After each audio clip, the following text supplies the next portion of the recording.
শান্তিতে বাস করা তাদের জন্মগত অধিকার। বর্তমানে সিজ ফায়ার চুক্তিতে কিছুটা স্বস্তি বিরাজ করছে, কিন্তু ট্রাম্পের প্রস্তাব মতে তাদের নিরাপত্তার জন্য তাদেরকে তাদের জন্মস্থান ছেড়ে চলে যেতে হবে। এটি তাদের মানবাধিকারকে লঙ্ঘনের পাশাপাশি আন্তর্জাতিক আইন এবং মানবতার চরম পরিপন্থী। ইসরায়েলের কট্টরপন্থী গোষ্ঠী এই উদ্যোগকে স্বাগত জানালেও আরব রাষ্ট্রগুলোর প্রতিক্রিয়া সম্পূর্ণ ভিন্ন। জর্ডান ও মিশর সেই প্রস্তাবকে প্রত্যাখ্যান করেছে। সিজ ফায়ার ও শান্তির আলোচনার মাঝে নতুন বিভেদ সৃষ্টি হওয়ার এখন আশঙ্কা বেশি।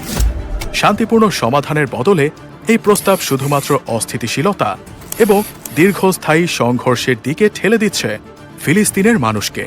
এটা স্পষ্ট যে ট্রাম্পের এই পদক্ষেপ শুধুমাত্র ফিলিস্তিনের অধিকারকে হেয় করে না, বরং তাদের জীবনের নিরাপত্তার প্রতি রীতিমতো অসম্মান। তবে ট্রাম্পের এই পদক্ষেপ আগামী দিনে কী ধরনের প্রতিক্রিয়া আনবে তা এখনও রহস্য।